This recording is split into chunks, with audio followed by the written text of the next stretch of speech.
Hey everybody, welcome back. Hopefully you guys didn't have too much trouble finding the live stream today. There was like a little glitch for just a moment where I had started I had set up the live stream and it said, waiting for Dr. Vulich, but basically my Wi-Fi connection kind of got a little messed up. So now I had to switch to mobile data. I'm using a hotspot. So that should make sure that definitely we don't have any internet outages on my end or whatever during this lecture. For the most part, I haven't had any such issues, but I don't know why. Lately, the past couple of days, there have been a couple of patchy moments where during our lecture and stuff. So just to be safe, I started this live stream a second time with the hotspot being used. So that guarantees that since now it's on mobile data, running off of 4G, there's no chance that we'll lose the connection. So anyway, guys, welcome back. Got a couple minutes till it's 1. Once 1 o'clock comes around in a few moments, then we'll just deliver the last notes, the last lecture on ethics, the last info you guys need for chapter 9. And then that's pretty much the last new information. Next week, we're going to have 2 review sessions. I'll have the study guide prepared for you guys over the weekend, and I'll send that around through through Titanium. We're moving to Canvas in the fall, but we still have Titanium for now. So anyways, I'll send it to you guys through Titanium over the weekend, the study guide, and then you'll be prepared to participate in the review sessions that we will hold next week. Don't forget also, well, maybe I should hold some of these announcements for 1, but thought I would just take a few moments to make some general statements here, but I'll wait until 1 p.m. because I know some people arrive right at the last moment. But anybody who's here watching the live stream now, it's always great to hear from you. Feel free to just say hi, drop a comment, and let me know who's here. It's always good to interact and be in touch with you guys. So feel free to do that too as we await just another moment, another minute, and then we'll start. Hey, Sammy, good to see you. Hey, Peter. Where's Kitty? Yeah, where is she? Actually, she's walking around somewhere over here behind me. Yeah, she'll be probably making a cameo at some point. Hey, Heather. Hi, Jennifer. Hey, everybody. Good to see you guys.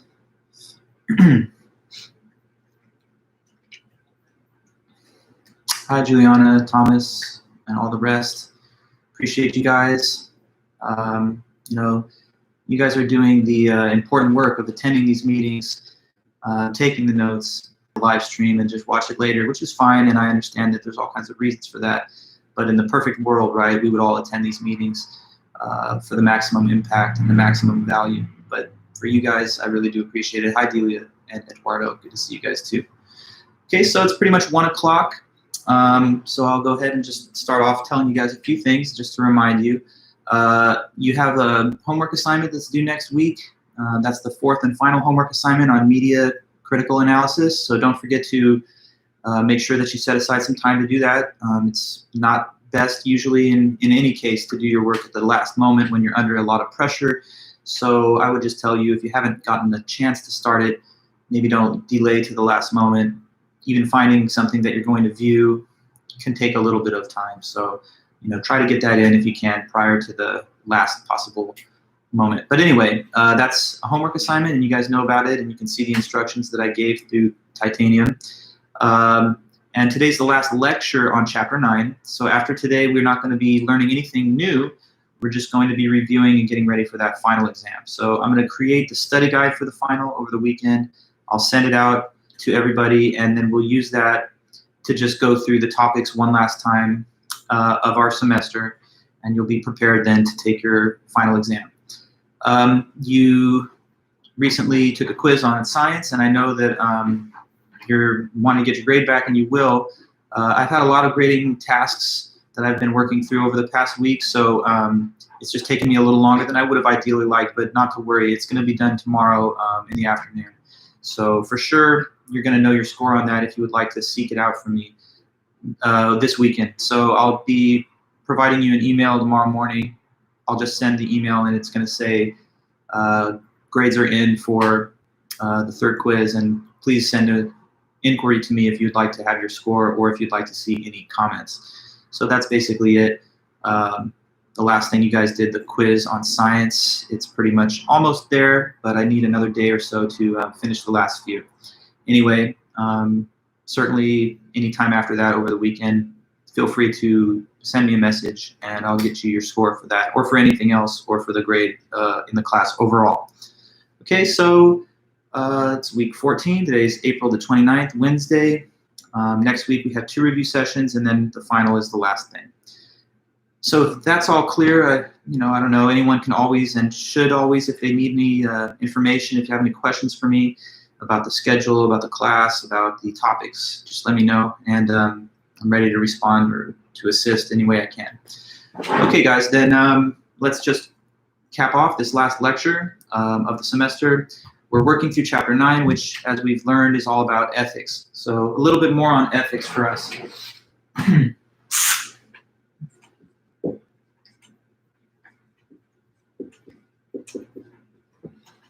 All right, so a little summary of where we, how we got here and what we've done so far on this. Ethics is the study of morality and moral concepts. Included in the range of concepts that we find within ethics, we have basic moral ideas like good and bad, right and wrong, moral versus immoral, just versus unjust, how a person should, morally speaking, act versus how they ought not to act. We talked about the 3 major categories of moral action, that there are actions claimed to be morally obligatory, some that are morally impermissible, and some that are morally permissible. Impermissible meaning it's wrong and it's not okay to do. Permissible meaning it is okay to do and it's not wrong. And obligatory meaning that you must do so and it would be morally impermissible not to. Okay, then from there, I guess we gave a couple of other basic concepts. The concept of moral reasoning, when you make a choice or decision about what is right or wrong, or about what you should or should not do. We talked about different types of values, moral values versus non-moral values. The moral values are those that are beneficial to you and others, but they're considered good for their own sake. Think of like forgiveness, compassion, justice, altruism. Non-moral values are the instrumental values. They're used as a means to an end, and they're basically self-serving, so they're goal-oriented. That's stuff like fame, prestige, popularity, wealth. Certainly we're motivated by those values, but we should have both kind of values mixed in because certain studies do indicate that having a life that's not guided at all by moral principles can, after some time, even if you're successful in a different way, be less than fully satisfying or feel a little bit empty. And so we also, after that, talked about the conscience, which is this inner source of knowledge that we can tap into to reveal like what's right and wrong. It's something that's naturally born in a healthy human being, but ignored, and therefore the environmental influences of your upbringing can affect the development of your conscience. The conscience reveals to us moral sentiments, which are emotions that alert us to moral situations and cause us to want to do what is right in those situations. Within the moral sentiments, we talked about helper's high, the positive good feeling that's even somewhat chemical, that is a result of doing something good or helping other people. Compassion, empathy, the ability to care about other people's feelings and take an interest in it. Moral outrage, when you perceive an injustice in the world and become upset because of that. Resentment, which is a close cousin of moral outrage. It's just when you are the victim of the unjust actions and become upset. And then we distinguish guilt from shame. Guilt is a bad feeling that comes from doing something wrong and it makes you want to correct the wrong. But shame is a bad feeling that simply comes from violating a social norm, not necessarily breaking a moral rule. Then we talked about the 3 stages of moral development. So this is me just reviewing for the moment last meeting. Moral development stages proceed in 3 steps. So it was claimed by the psychologist Lawrence Kohlberg that the initial stage is the pre-conventional stage, where basically you only think about morality in terms of avoiding punishment. After that, the second stage is the conventional stage. That's the stage at which a person's sense of morality is fully defined by fitting into the norms and conventions established by your society or your community. So wanting to be perceived as a good boy or a nice girl because you adhere to these established norms and conventions. And then the third stage is the highest one that maybe not everyone gets to, but in a perfect world we would. It's the phase known as the post-conventional stage of moral development. At that point, you take steps. Diagrams were included in the text which showed that at the first stage anyway, you assign more significance to yourself than other people because you just want to avoid punishment, but you don't really care so much about the effect of bad behavior on other people. You just care about not being punished yourself. The conventional stage flips the priority to others rather than oneself, because in the conventional stage, you're really focused mostly on what do others expect from me, and what will I do to win their approval. And then in the third stage, there's a balance between the two circles that are used to diagram this in the text. And that's supposed to just show that when you get to that post-conventional stage, you take seriously the judgments and standards of society and of other people, but that is kind of equally counterweighed by your own independent moral judgment based on your principles. Okay, so at the tail end of last lecture, we just started to touch on this subject matter of moral theories. And we talked about the difference between moral relativism and moral universalism, right? So moral relativism says that morality is not objective, that it is somehow relative. Let me know this because I didn't quite remember. Did we talk about the two different types of moral relativism, or is that something that I just said that we'd cover more in depth today? Two types of moral relativism? Anybody know? Let me know if you know. You'd find that at the very last piece of your notes from the previous lecture. Two types of moral relativism. Any memory of that, or did we not get into that? That's just a straight question. What do you think? Or what do you know? Did we or not? Did we or did we not talk about two different types of moral relativism? Good. Ethical and cultural relativism. Perfect. Okay, thanks, Matt and Jennifer. Just wanted to verify that. So there's two types of moral relativism, basically. Okay, ethical subjectivism says, good. Well, I'll try and go back over it now, Michelle, so thank you so much. So first of all, ethical subjectivism says that morality is nothing more than personal opinion. According to ethical subjectivism, there's no fact about what's right and wrong. It really just boils down to the individual's perspective. So if one person thinks, I don't know, that drug use is wrong, and another person says it's not really wrong to me, then they just have differences of opinion, and there's no real objective fact. Just morality is based on whatever one feels or thinks individually. The other type of relativism is cultural relativism, which says that moral norms and standards, they're really coming from the society that one lives within. Now, on the other hand, besides either of those types of relativism, there's moral universalism. We're going to spend most of our time today talking about moral universalism in more depth, but basically the big picture is that moral universalists say that morality is not subjective, that it's not something that is relative, but it's objective, that it's something that is factual, and that there is a universal moral code that applies to all people, places, and times in the same exact way. Now, I want to quickly mention to you guys what could be criticisms of these types of relativism. Because the real reason that universalism is there is because of the perceived flaws that could be in the relativist way of thinking. So can you think of any possible problems or concerns with ethical subjectivism? What could be a problem with that? Could there be one that you could see? Think about it, right? Ethical subjectivism says morality is just personal opinion. Is there anything about that that strikes you as maybe, I don't know, not good or subject to criticism? What could be criticized about the idea of ethical subjectivism, if anything, if you could make a judgment on that? What do you think? Just want to take a sort of sense of what you think on that question, and then I have more for you after that. But imagine someone is not a fan of ethical subjectivism. Why do you think they might say that's wrong and that's not the right moral outlook? What could be wrong about it, or what could be the problem? with ethical subjectivism? Okay, Walden, you say some people have unpopular opinions on morality. Well, that's a very, I mean, it kind of sounds like you're buying into it because you're saying it's all just opinions and some of them are unpopular. Well, furthermore, though, couldn't there be opinions that are just wrong, not just unpopular, but like morally they're wrong? But that's kind of the right sort of type of answer. Like, for example, here, let me follow up with another question. According to ethical subjectivism, this should be an easy question. Is it wrong to murder? Is murdering people wrong according to ethical subjectivism? Now, I'm giving you a hint. It's kind of a trick question.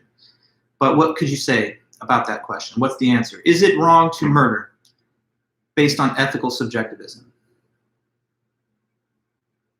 What do you think?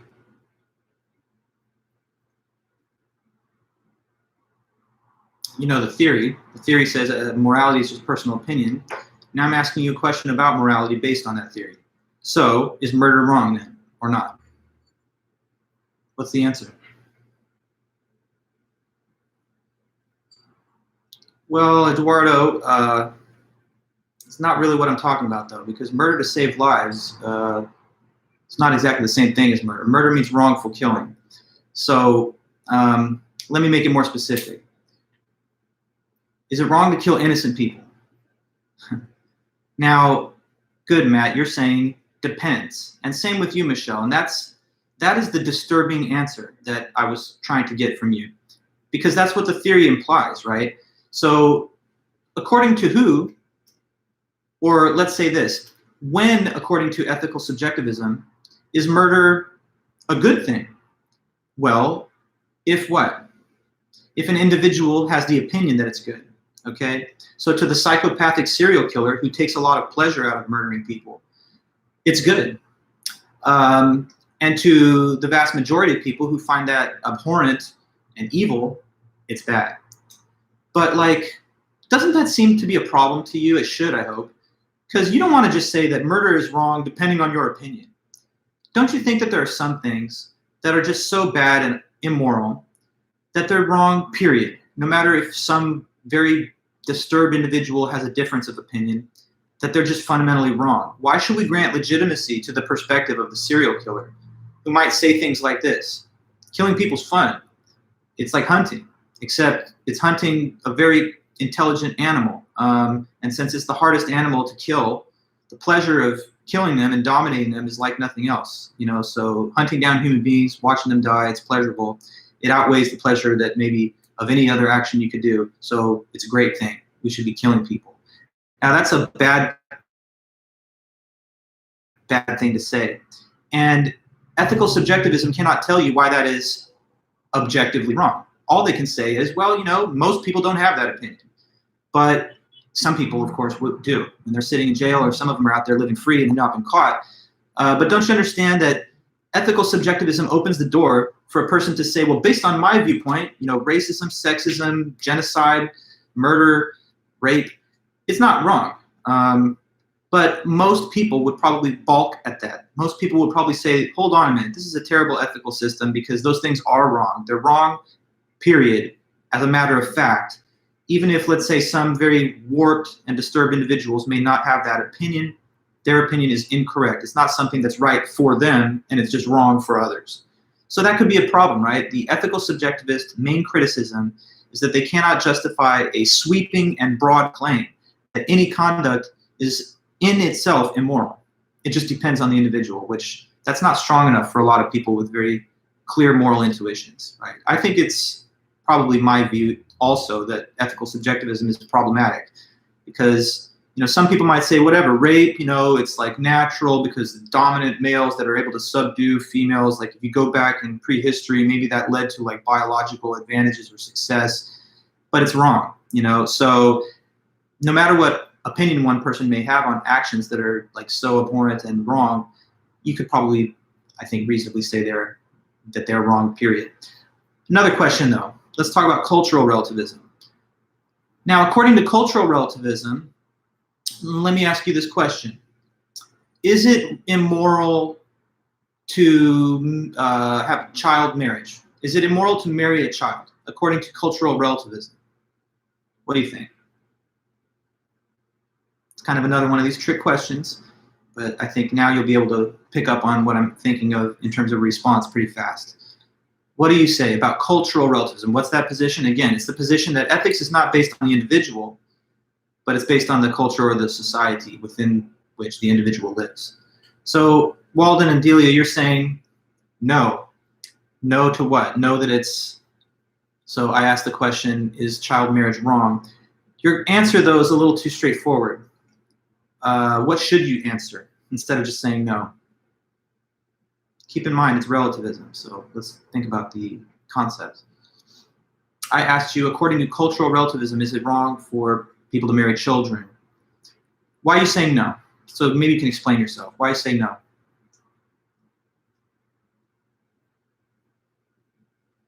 I just got to wait for your answer. I know it takes a little moment. There's a delay and you got to type. But tell me, it does depend on the culture. Okay, yeah, that's the point. Okay, so like in the United States or whatever, in Western like liberal democracies, marrying a child, I mean, even that I got to qualify. There are certain states in our country where they define the age of consent and marriage below the age of, adulthood.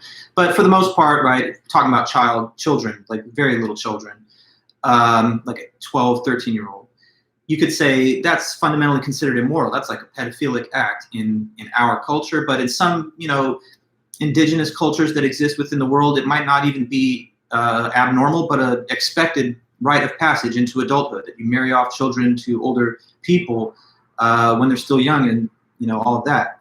So we know that exists in some parts of the world, and it's not frowned on in some parts of the world. So you could say that it just depends on the culture or the society. In societies like ours, the child marriage is wrong. But in societies where it's a normal and approved of practice, it's not wrong there. Now, that might seem to be a little better because, for example, I asked you a question earlier, is murder wrong according to ethical subjectivism? And we had difficulty with that because it sounded like, well, it depends on the individual. If you're a psychopathic serial killer, then I guess it's not wrong to you. But to all well-adjusted, healthy human beings, yes, it's wrong according to their viewpoint. Cultural relativism is a little bit better on that basis because, say in our society, right, United States, there's a psychopathic serial killer that's plotting to kill a bunch of people. Is what they're doing wrong here? Well, unlike ethical subjectivism, which just sources the morality to the individual's judgment, we would now be able to say that a person who's deviant from our cultural norms, who wants to commit acts of murder where that's a culturally frowned upon and disapproved of action, then we could say that cultural relativism allows us to say, well, he's wrong in our society, even though in his view he's right. But we still have the larger problem about how we make cultural criticisms of other cultures completely. So what if there's parts of the world or places where human sacrifice is considered appropriate and even expected to appease the gods? Are you really supposed to just stand back and say like, well, in our society you'd get arrested for that, but over there that's normal, so I can't really criticize it? If you want to make like a robust cultural criticism, then you can't just say that there's no such thing as objective morality. Because if there's no objective morality and it just depends on norms that have been established over time, then all you can do is say, well, what they're doing in that culture is wrong to us. But it's not like wrong, period, in and of itself. Another problem with cultural relativism is that it also deprives you of the ability to make criticisms of existing standards within your own culture. Take, for example, I don't know, slavery, right? For some time period in American early history, of course, slavery was legal and it was considered, normal and acceptable at that time. But probably you think that the reason it was ever abolished and that we fought the Civil War over that was because it was wrong to do, and we had to abolish that practice in order to get on the right side of morality. But according to cultural relativism, when it was the norm, it wasn't wrong for this culture. And only after the norms changed did it become wrong. But then it doesn't make sense. Why would we have changed the norm if it wasn't wrong to begin with? Another thing is civil disobedience. Take the case of people who protest laws that they find to be unjust. You got some people out there that are protesting these stay-at-home orders. You got some people that will protest, police brutality. Some people will protest abortion clinics or whatever they find, fault with in our society. But if cultural relativism is true, then if you're on the other side of the cultural standards, then you're doing something wrong. But of course, we often believe that there's righteous and justified acts of civil disobedience and protest.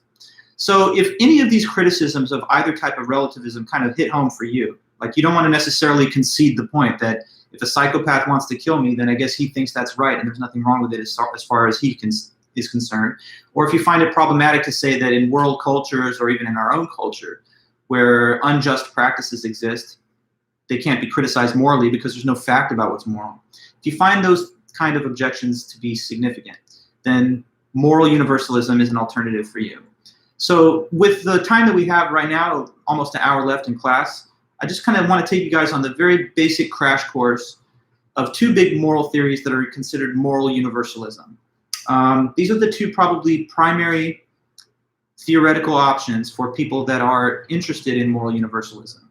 They're different perspectives, but they're both aligned in the sense that they say morality is objective, and it's something that does not depend on individual judgment or even social judgment, but something that's somehow deeply embedded in the human condition or in reason. So let's talk about some moral universalism then.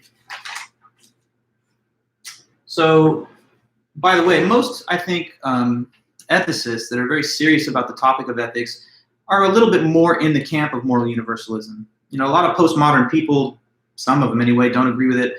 But I think that if you read the traditional history of ethics and philosophy in the West, you'll see that moral universalism is the more prevailing view of most people. So here's one type of moral universalism. So moral universalist theories.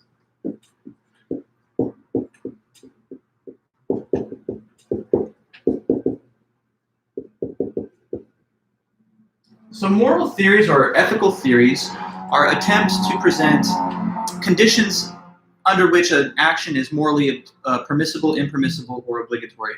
They give us criteria for classifying actions into those different categories.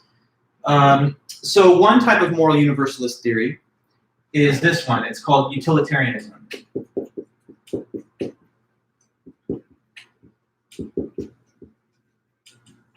Utilitarianism, okay? I'm going to erase the top because I'm going to put a little more content up there, but basically we're starting here with just the term itself, utilitarianism. That's one of our moral universalist theories. And a major champion of this theory, one of the founding fathers of it, is this man whose name is John Stuart Mill, or just for short, J.S. Mill. He is a British man who lived from 1806 to 1873, and he wrote a whole bunch of different stuff, including arguments in favor of utilitarianism. Just so you know a bit about his biography, he obviously lived in the 19th century. He was, one second, I have a knock at the door. I think it's my FedEx package. Thank you.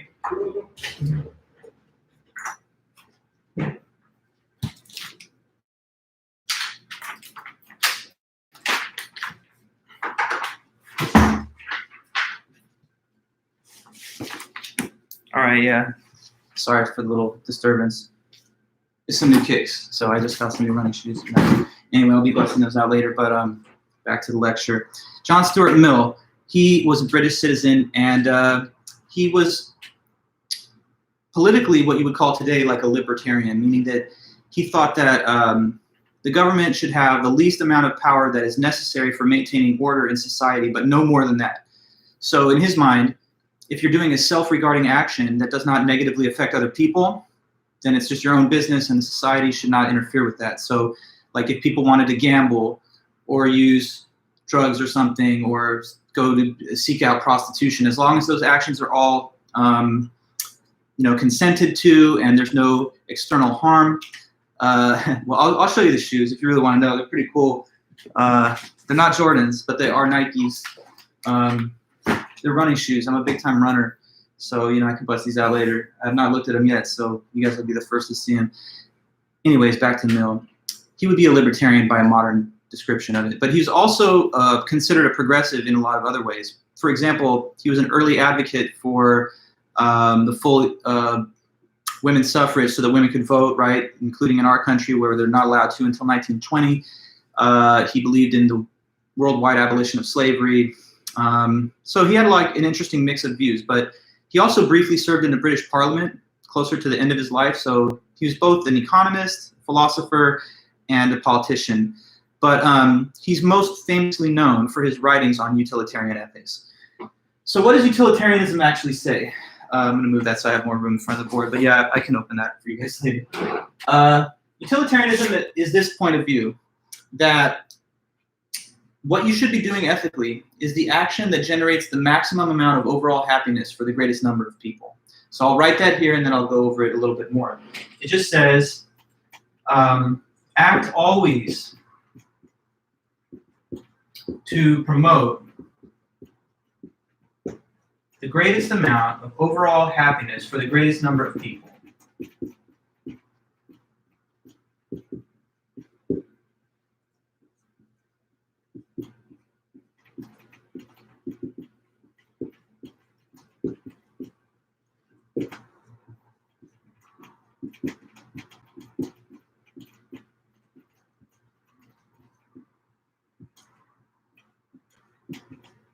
Okay, so that's what utilitarianism is really all about.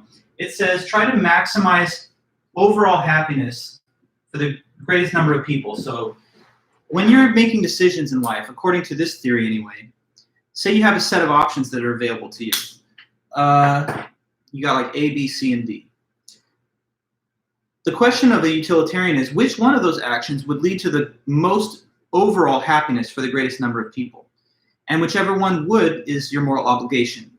And all the actions that would yield less total aggregate utility, sometimes the word utility is used as a substitute for happiness, whichever actions don't maximize utility, those are wrong to do and they're morally impermissible. So if you have your utilitarian ethics like thinking cap on, as it were, as you go through life, you'd always be making these forward-looking judgments concerning your options in terms of which one of them would lead to the most overall happiness for the greatest number. So if you're like, I don't know, you're trying to decide on a major, and you're like, I don't know, there's these two topics that I'm interested in, but I don't want to be a double major, so what's the right choice? The utilitarian would advise you, okay, well, consider how much total happiness, both for yourself but for everybody else, that would be the byproduct of you taking either of those two majors. And whichever one would lead to the greatest amount, that's the choice that you ought to make. So it asks us to consider the effect on overall human happiness of each action that we could commit. And it's supposed to govern our behavior all the way from the biggest down to the smallest little decisions. Suppose that you had a group of people that were going to order pizza or something, and one person had to decide on the toppings. And all he knows is that, like, I mean, I'm going to oversimplify it a little bit, but suppose there were 4 people attending this person's gathering. They each have different interests in pizza, but 3 of them, they just hate mushrooms, and one of them loves mushrooms to an equal degree. In that case, if the person were to choose mushrooms as a topping, it would lead to less overall happiness than if they did not. Because while one person would be pretty happy, 3 people would be pretty disappointed in that choice and unhappy because they find it gross or something like that. So as a utilitarian, you have to make choices, they say, that consider the interests and preferences of all affected, not merely for yourself. A different ethical theory that's similar because it's based on the pursuit of happiness is hedonism. But hedonism just says you're only supposed to think about the happiness for yourself. Now, we're not really taking hedonism too seriously or mentioning it much. I'm not going to create a bunch of notes on it. I just mention it so that you have something to contrast this against. With utilitarian ethics, your goal and objective is always to maximize total happiness for all affected. If you were a hedonist, you'd be thinking of consequences, but only the consequences that bear on your happiness. So if you're the hedonistic pizza person, then you would just look at the toppings and order whatever you like the most. You wouldn't, let's say, survey the room and try to make a judgment that would maximize aggregate utility for the most extent possible, right? So that's how utilitarian ethics works. Now, I've given you a couple of examples here that don't have any great moral significance. Like we're talking about ordering pizza. That's not exactly war and peace. But if you were making choices, let's say, that had an effect on health, life, war, peace, even those decisions, all the way up to the biggest possible choices, would be governed by the same logic. So, for example, sometimes utilitarian behavior could be judged as morally permitted or obligatory, even if it causes a lot of harm.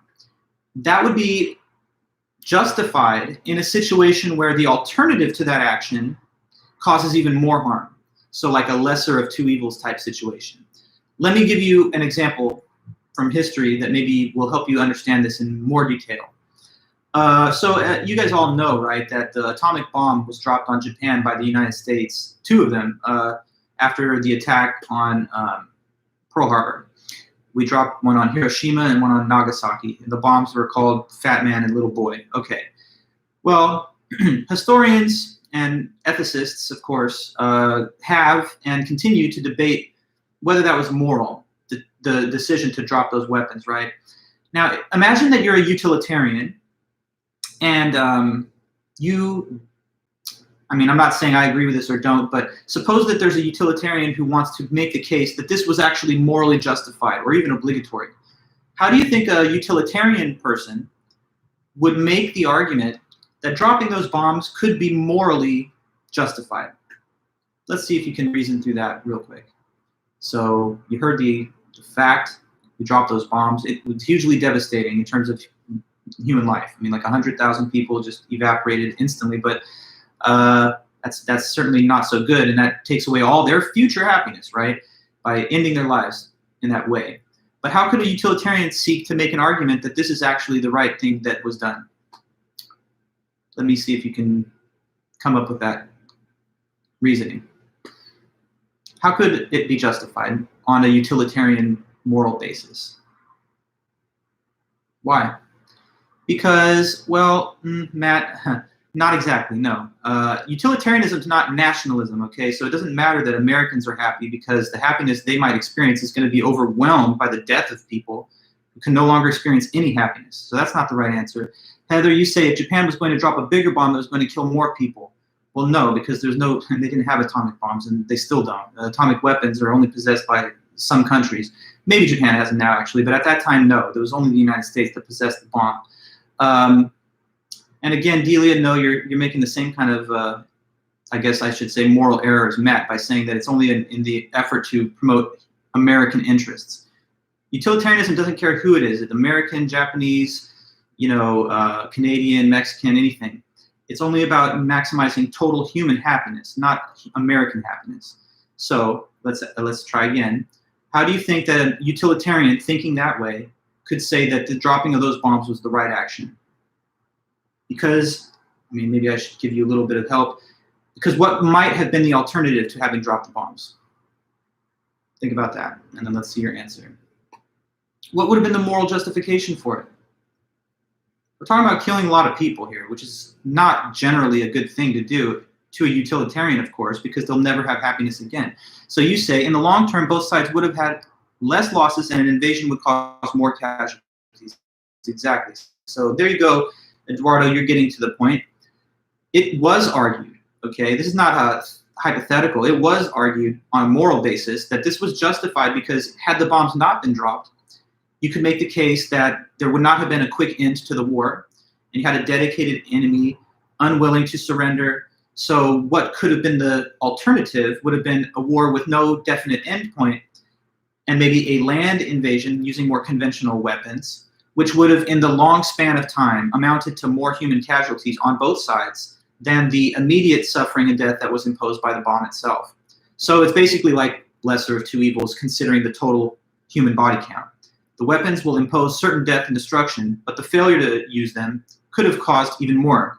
So anyway, I'm not agreeing necessarily with that. There are certain arguments historians give that say there might have been a way to defuse the crisis or end the war without having used those weapons. That's, I guess, a matter for moral and historical judgment. But that's the kind of argument that could be and was, in fact, given, that the alternative would be much more destructive of human life, as bad as the bombs themselves were. Okay, so what I'm mentioning to you here is that utilitarianism is governing a person who makes choices this way, makes every choice according to this principle, not just the little decisions about pizza toppings, although that is included, not just the little decisions about daily consumer purchases or, courses of study or whatever, but everything, all the way up to the big stuff, life, death, human happiness, well-being. If you were a utilitarian-minded legislator, right, and a bill came before you, and your choice is now vote to approve the bill or vote to defeat the bill? Yes or no? Which are you going to vote? If you're a utilitarian congressperson, then you would be trying to make this judgment in your mind. Passage or defeat of the bill, which one is more likely to cause a greater amount of total human happiness for all affected in the society? And if you thought that the passage of the bill would create more happiness, then you'd vote that way. If you thought that the defeat of the bill would create more total happiness, then you would vote that way. But you're basically committed to the principle overall that however you vote or however you act should be guided by the utilitarian formula. Do the thing that's going to create the most overall happiness. Now, one other thing I'll mention about utilitarianism. Clearly, utilitarianism is not hedonism. So sometimes it calls for a person to make sacrifices of their own self-interest in order to achieve the greater good. So suppose that you're that one person in the party of 10 who hates the mushrooms, but all the other 9 people love it. If you're the one ordering the pizza, you still ought to get those mushrooms, even though you're going to be kind of not feeling the meal as much, because failure to do that would perhaps lead to less total happiness because utility is overwhelmingly residing with the people who have that preference. So utilitarianism is not as simple as just do whatever makes you feel the best or makes you the happiest. Your happiness counts, but it doesn't matter any more or less than anyone else's. And so your goal as a utilitarian is to try and hit the best aggregate amount of total happiness, using yours as just one piece of that bigger puzzle. Now, if you're doing actions that have no effect on anyone else's interests, like you're just driving around or walking around solo and you're like, what am I going to eat? Am I going to eat pizza or tacos? Then depending on what makes you happier at that time, just go ahead and take your own preference. But whenever you do take actions that have effects on other people's interests, they have to be taken into consideration and you must act accordingly to the principle of utility. So that's some utilitarian ethics, just a little crash course on it. If you ever study ethics in a more detailed way, like in a full ethics class, or if you take Intro to Philosophy, you can and you would read about this in much more depth and you'd spend multiple meetings on it. So I've just tried to give you the core basis of it in like a 30-minute period here, okay? But that's what utilitarianism is, and that's one of the Universalist moral theories, because the idea is there's got to be a fact about which action generates the most utility for the greatest number. And whatever that fact is should dictate our moral behavior. Okay. And some people criticize utilitarianism, and let me just mention a criticism of it. One criticism of it is that it seems like no action is absolutely forbidden as long as it maximizes the greatest utility. Like, you know, where do we draw the line with these so-called necessary evils? Suppose that there were like 5 people dying of different organ failures, and so they need transplants to survive. And then there's this one healthy person, but they're like, they don't have any friends or something, they're homeless, right? So they don't have any like contribution to society, but they're healthy and they have all the needed organs. Would it be okay to murder that homeless person and give the organs to the 5, you know, productive individuals in society to save their 5 lives at the cost of the one? I mean, I would hope that for you hearing that, you'd be like, well, that's absolutely wrong, because that person's life matters, they're a human being. Even if we could save more lives by killing them, that's not okay to do. But to a utilitarian, it at least strikes them as initially plausible, because they would say, well, what's the alternative? Don't kill him, and then 5 other people will die, but that's a much bigger number than 1. So, I mean, where does it end, right? Maybe if there's very wealthy people that have surplus wealth that they don't really need to survive or to be happy, could I just steal from them like Robin Hood and distribute that money to more poor people and create more overall human happiness? Like they don't even notice that this expensive vase that I stole from their house is missing.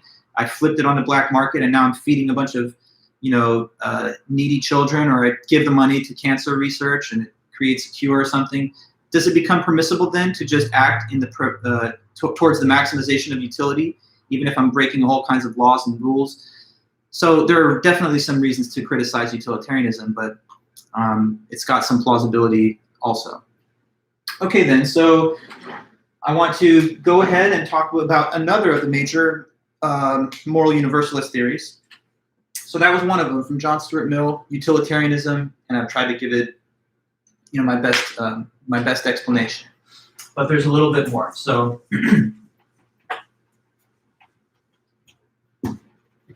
so on the other hand, another moral universalist theory, which is a lot different than the utilitarian view, is Kantian ethics, Kantianism. So another major universalist moral theory is this one, Kantianism. Why is it called that? Because it's named after this man whose name is Immanuel Kant. Now, who was Kant? Kant was a German philosopher of the mostly 18th century, but he lived from 1724 to 1804. And this ethical theory that he developed, nowadays we just call it Kantianism or Kantian ethics, named after him. Now, the basis of the Kantian ethics is that you should act from a sense of duty to uphold the moral law, regardless of consequences. So I'll just put that basic principle here. Act from a sense of duty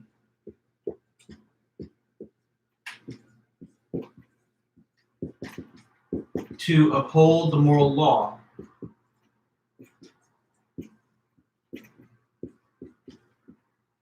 regardless of the consequences.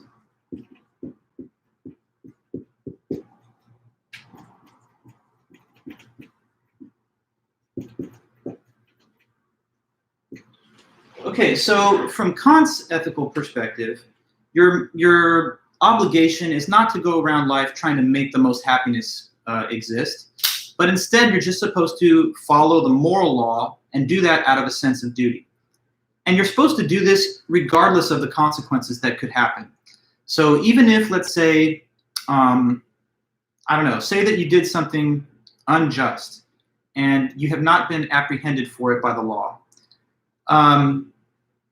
Suppose that you have a choice. Shall I turn myself in to the authorities and face the penalties of law, or shall I remain a fugitive of justice?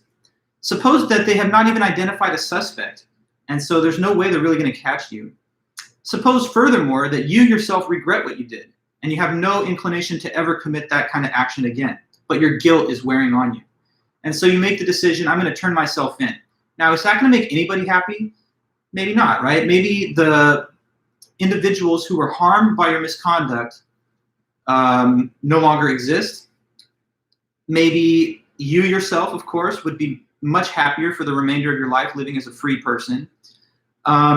Maybe it will even cost the court and the state a lot of money to jail and imprison you and to prosecute you. So when you just think about it in terms of utility, it might seem like everyone's going to be happier if you just don't turn yourself in. You'll be happier. There's no victims, family members, or anyone else that's going to be out there upset if it doesn't happen. And we'll spare society the court costs and so forth. But the point is, it's just your duty to turn yourself in because what you did was in fact wrong and in violation of the moral law. So according to the Kantian, you should just do whatever you must do according to moral law out of a sense of duty. And if that doesn't make anybody happy, so what? That's not what the goal of this moral system is, to create the most happiness. It's just to follow the moral laws. So yeah, like according to Kantian ethics, the reason that you do things is not to generate maximum happiness, but because you have a duty to do that based on moral law.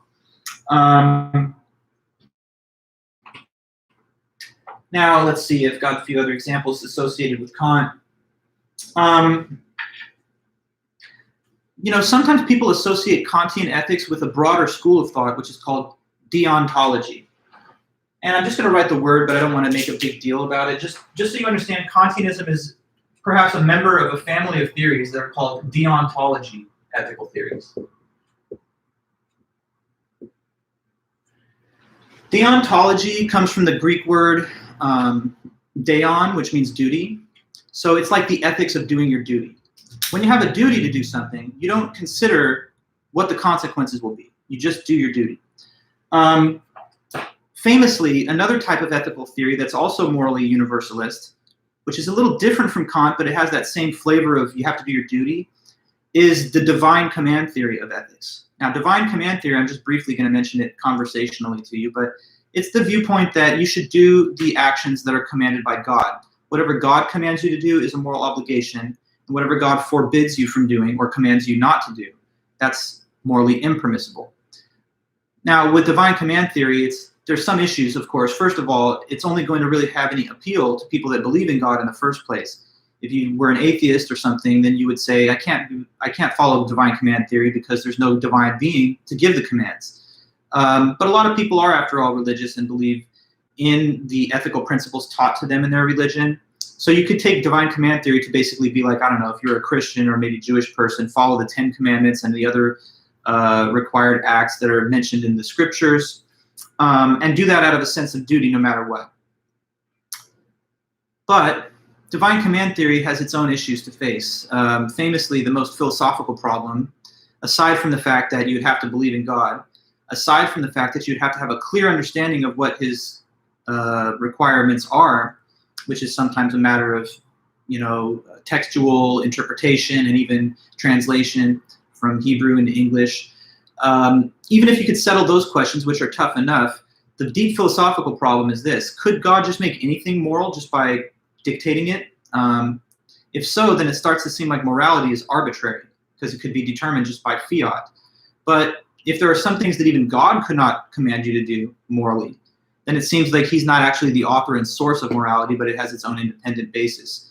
A way of thinking about this problem I'm mentioning is the biblical story of Abraham and Isaac. So I don't know how much you guys know about some of the stories of the Old Testament Bible, but Abraham in that Old Testament was the one who originally received the covenant from God.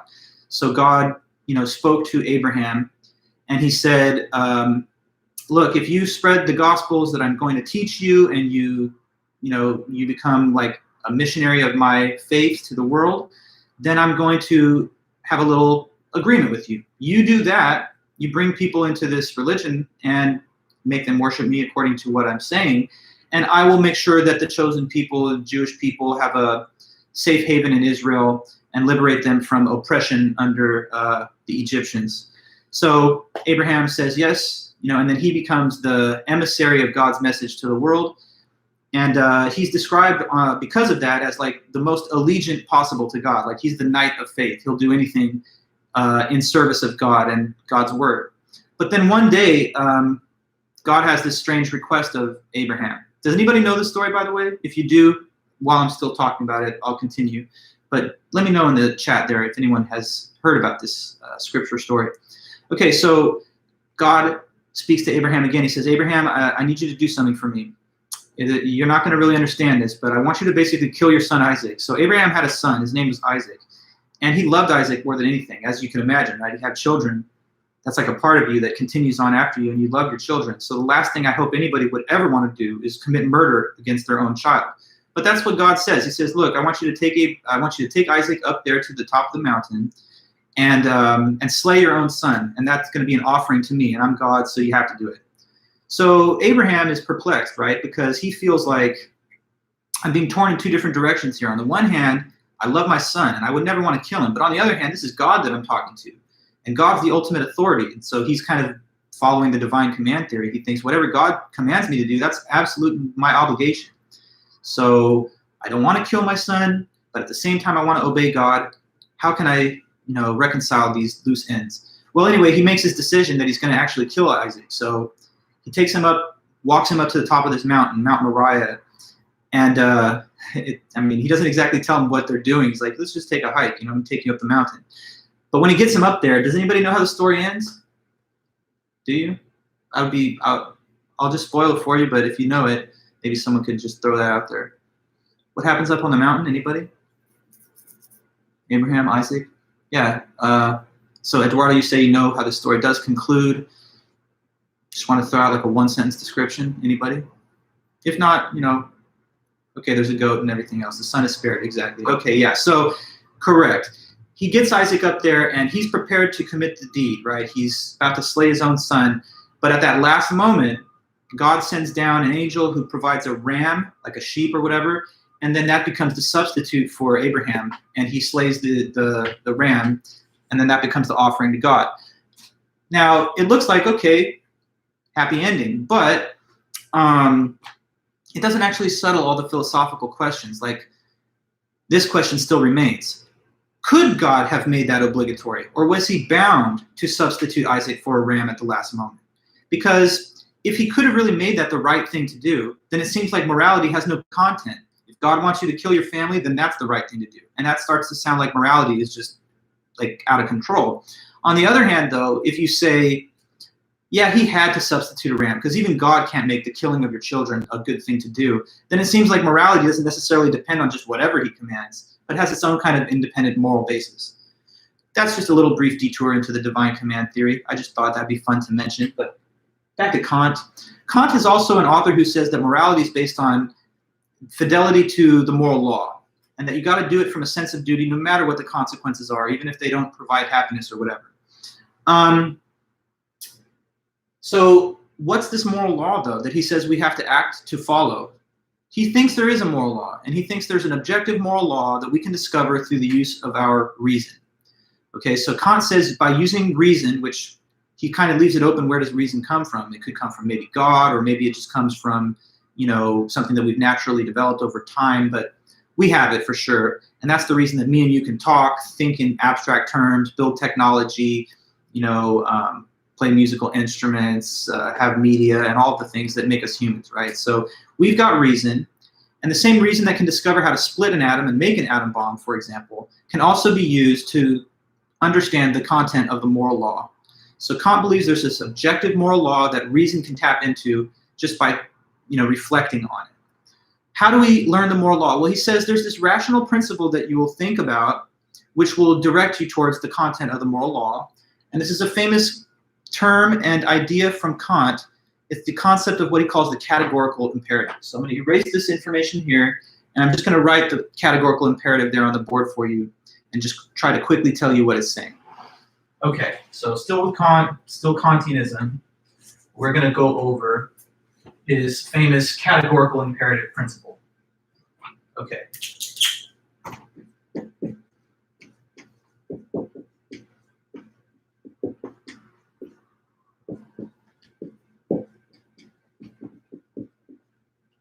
Okay, so there's two versions of the categorical imperative, actually. I'm going to mostly focus on the first one because that's the one that's most widely discussed.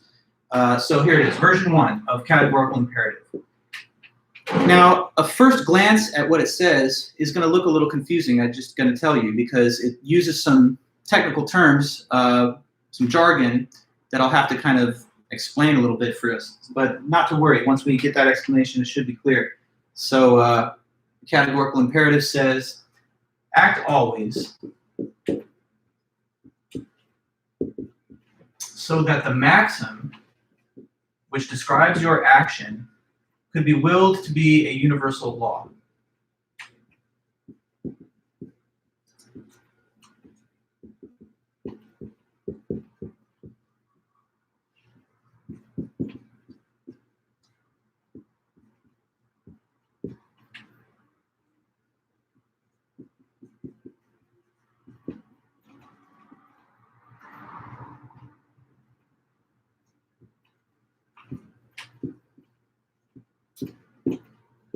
Okay, so I'm gonna have to ask Kitty to step down.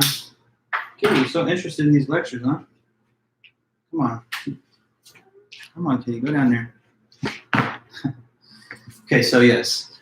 What it says there is, act always so that the maxim which describes your action could be willed to be a universal law.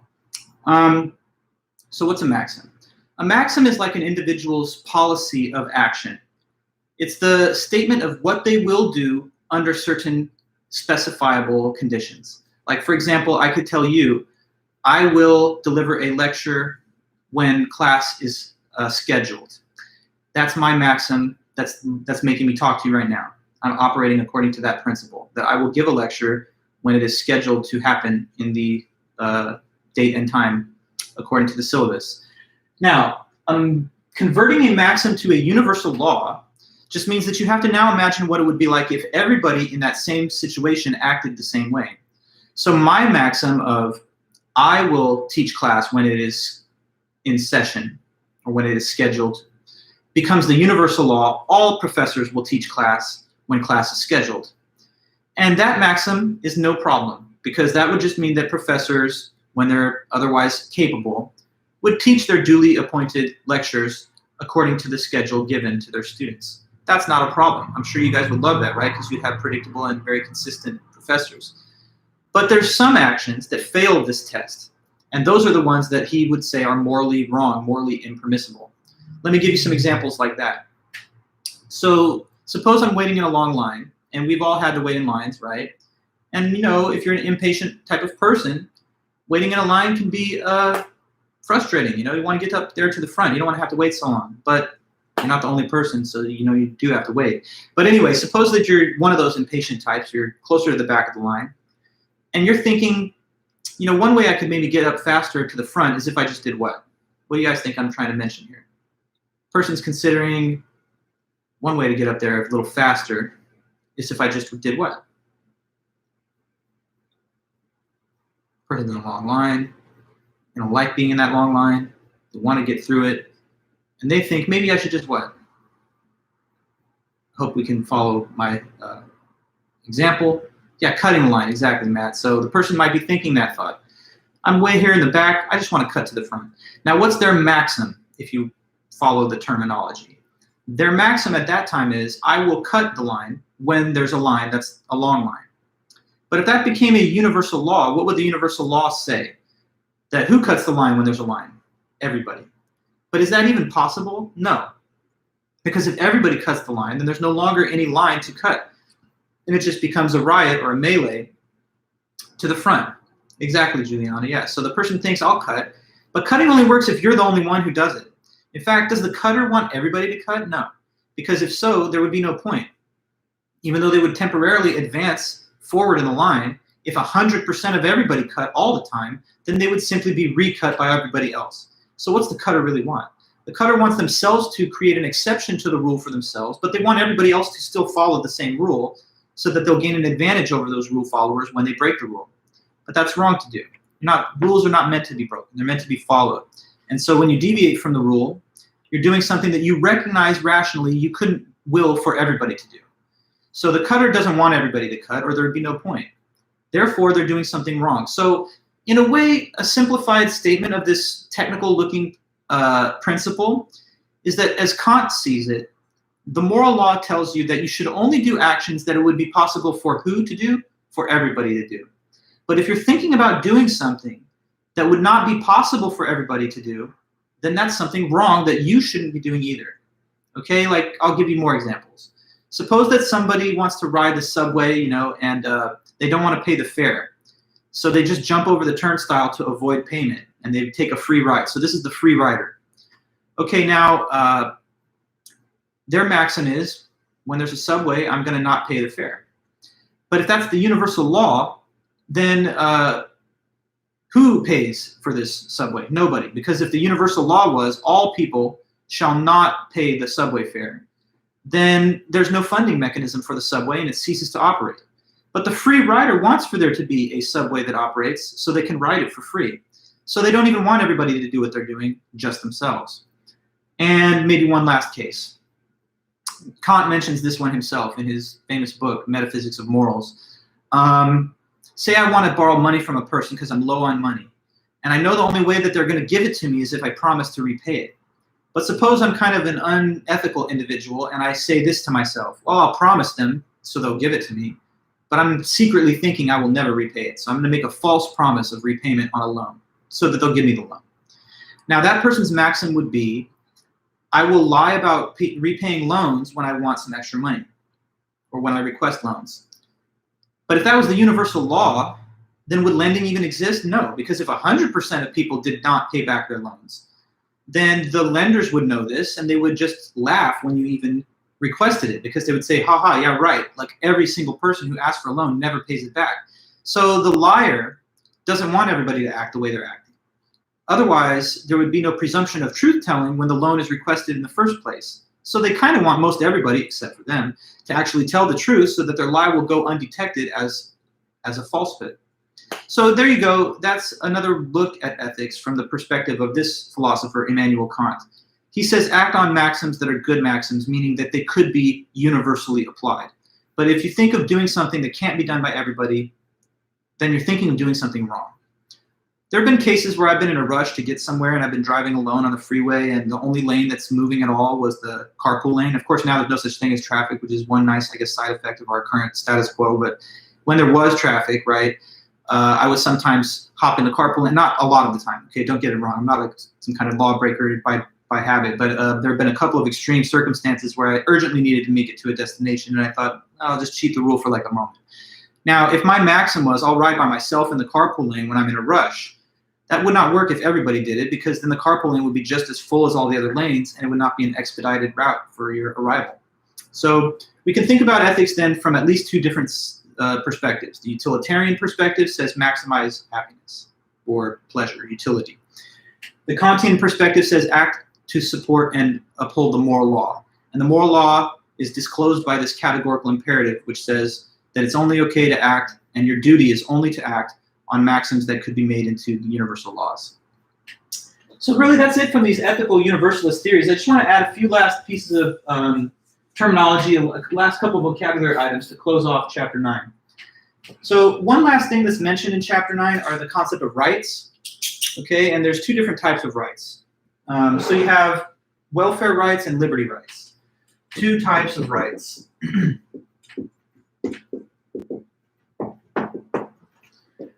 Liberty rights, and on the other hand, welfare rights. Okay, so liberty rights, what that means is the right to pursue your legitimate interests without interference. So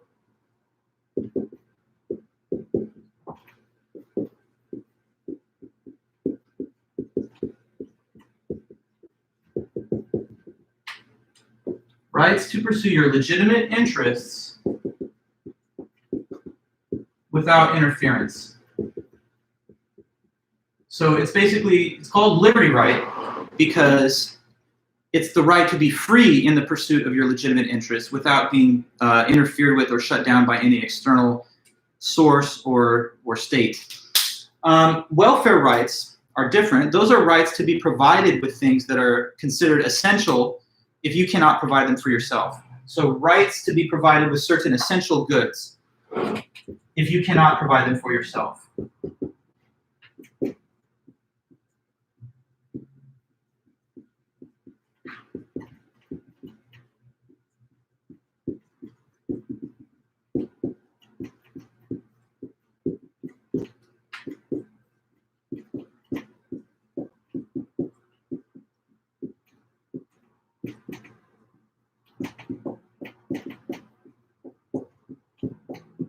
Okay, so welfare rights are the rights to be given certain things that might be necessary if you're not able to otherwise secure them on your own. And liberty rights are the rights to be left alone in the pursuit of interests that you have. So liberty rights are honored by non-interference. So they're sometimes called negative rights because what they obligate others to do is to not interfere with you when you do certain things that you're entitled to do. Welfare rights are sometimes called positive rights because they obligate others or society as a whole to provide you with certain things, not to leave you alone, but to actually give you certain things that you might need. So if you can understand these two definitions, let me ask you some basic questions. Which of the two kinds of rights do you think would be the freedom of speech? If you have a right to the freedom of speech, the Bill of Rights, which kind of right would that be, liberty or welfare right? Freedom of speech. What would that be? Got two options. So liberty right, exactly, because your freedom of speech, how is that going to be respected? By the government and other members of society not stopping you from exercising your freedom to speak your mind, right? So it's a liberty right, exactly.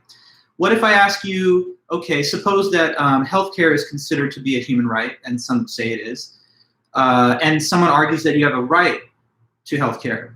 Which kind would that be, liberty or a welfare right? Welfare right, exactly, yes, because that doesn't require people to leave you alone. It requires the provision of healthcare insurance or coverage if you're not otherwise capable of providing it for yourself. What if I say that I have a right to an education? That would also be a welfare right, because to have such a right, it must be that the society provides you with access to an education if you're not otherwise capable of attaining it through, I don't know, a private means. So welfare rights imply being given certain things that might be needed for your basic survival or well-being. And liberty rights simply require non-interference with you. What would be the right to bear arms, I guess? if we believe in the Second Amendment of the Constitution, that would be which kind of right?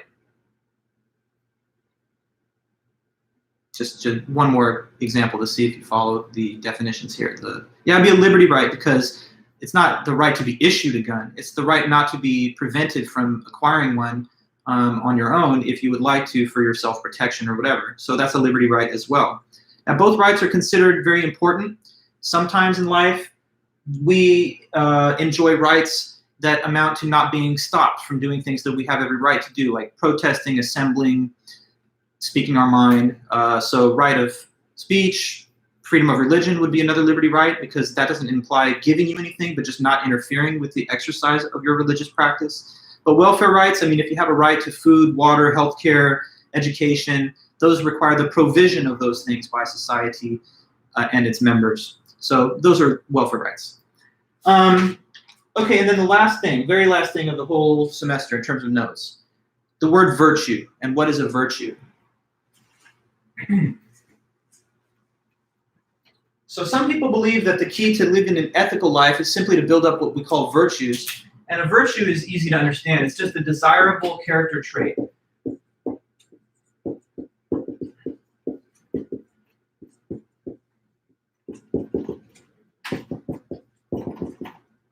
So examples of virtues, the things like this. You got to think about the kind of attributes that, like, your parents would be proud of you if you had them, right? They say, I raised a good kid because I raised a child who is honesty. Or I raised a kid who's generosity. Or maybe, they're very hardworking, so they're dedicated. They don't just give up. They see things through to the end. I don't know, maybe they've got a lot of courage. I'm dealing with a person who's brave. They're not afraid to face danger if it's important enough. We could go on, right? Patience, kindness, whatever. So some people say that if you want to lead a moral life, then you should try to establish and maintain these different virtues in a way that's a little less specific, because how do I establish the quality of honesty in my own behavior? Virtue theorists, like the old Greek philosopher Aristotle, they just said, just observe people who already are described that way and then kind of imitate them.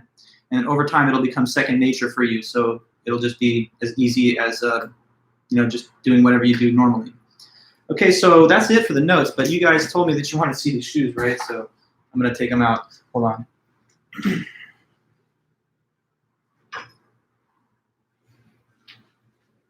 All right.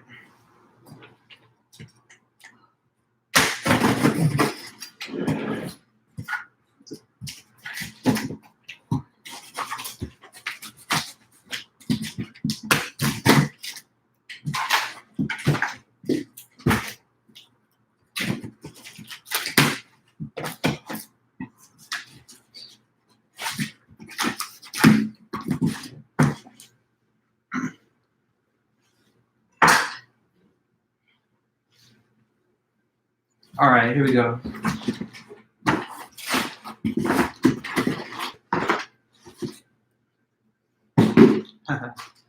Okay, so you can see it's Nike. I'm already nervous. Did it mess it up? Oh no, that's correct. Okay, so it's Nike React Infinity Run. It's not sponsored or nothing, but these are like the latest Nike running shoes or whatever. So you can see the red colorway, University Red, pretty rare. Couldn't get it on Nike. Had to get it through Dick's Sporting Goods. So yeah, I ordered these on the weekend. I'll be putting hundreds and hundreds of miles on these over the summer. So to those people that like running and athletics and maybe a little bit of style, yeah, I'm recommending these. I don't know though, actually, I haven't used them yet, clearly, but they're 160. It's the whole fly knit thing, so the tongue is not like a separate tongue mechanism, but it's built into like a sleeve kind of shoe. So we'll see how these would work. I'm going to try them on later today. I've got a plan to go and get a workout in as soon as I'm done teaching my next class meeting. So yeah, you can see what's happening right here. I don't know. I like shoes. I have a lot of different shoes, so new ones added to the rotation, to the collection. All right, guys. Well, appreciate you so much for hanging in there and sticking with me through the whole semester, but we have a little bit of work still to do. So next week, it's final review session time. So we got 2 class periods where we'll go back over all the notes. And then from there, you'll be ready to take your final exam. So thanks a lot, everybody.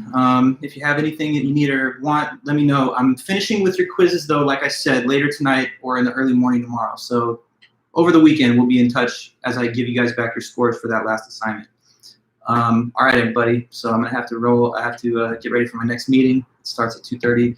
But thank you so much, and have a good one. I'll see you guys back here on Monday. Okay, bye-bye.